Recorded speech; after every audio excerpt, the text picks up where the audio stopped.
In 1988, the Venezuelan economy was a mess. Real wages were plummeting and poverty had been rising for years. The Venezuelan government went on its knees before the IMF. The latter obliged, but dictated a structural adjustment program which guaranteed more pay, especially for the poor.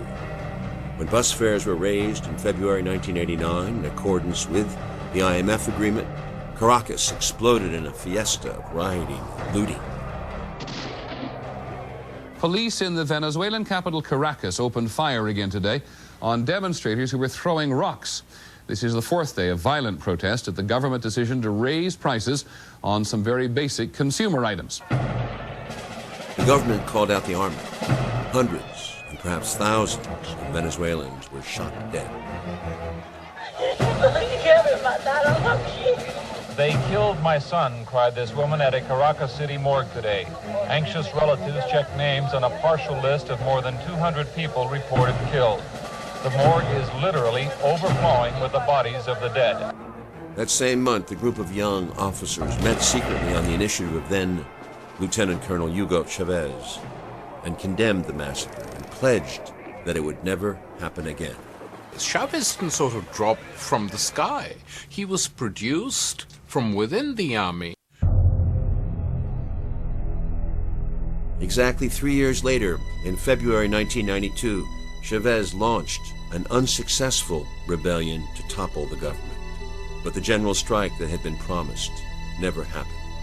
The government of Venezuela dodged a bullet when loyalist troops put down a violent midnight coup attempt. Up to 70 people were killed.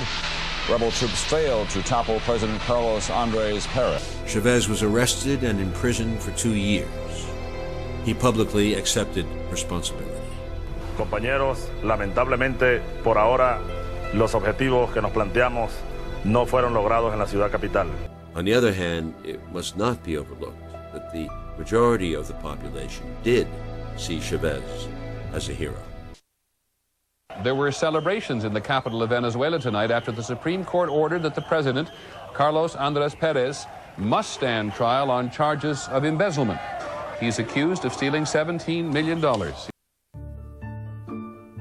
While Chavez is preaching revolution, and that is what the people wanted to hear. In Venezuela, the presidential election Sunday could lead to a sharp left turn in the government. Despite the opposition of the entire media, Hugo Chavez was elected president. Ese poder que ustedes me han dado, a mí no me pertenece. Ese poder es de ustedes. Ustedes guiarán el gobierno, que no será el gobierno de Chávez, porque Chávez es el pueblo, será el gobierno del pueblo. On April 11, 2002, groups of Chavez supporters, as well as members of the opposition, were demonstrating in different parts of the city. Later, opposition demonstrators decided to march through the city towards the presidential palace where the Chavez supporters had gathered. He wants us to become a Cuba. He wants this to become a communist. There is no doubt about it.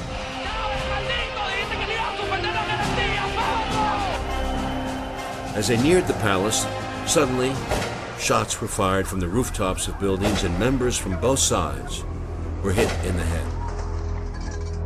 On a nearby bridge, the Chavez supporters took cover and returned fire in the direction of the snipers, as well as at the Metropolitan Police, who had fired at them 2 blocks away. The local media coverage of this event showed the Chavez supporters firing from the bridge and then showed the street where people had been hit in the head by snipers, manipulating the footage to make it appear that the Chavez supporters had fired these lethal shots. The media would also say that Chavez himself had ordered these shootings and used this as justification for the coup, which was already in progress. In the end, this is what triggered the overthrow of Hugo Chavez. Armed gangs loyal to the Venezuelan president firing on thousands of anti-government protesters. After 16 people were killed and hundreds wounded, last night soldiers surrounded the presidential palace. Comenzó a disparar y un muchacho que estaba aquí con nosotros fue herido en la cabeza. ¿Entiende? De ese hotel que está aquí arriba, de ese hotel disparaban los francotiradores para este puente que está aquí atrás. En este puente disparaban a las personas que estaban montadas arriba. ¡Compatriotas!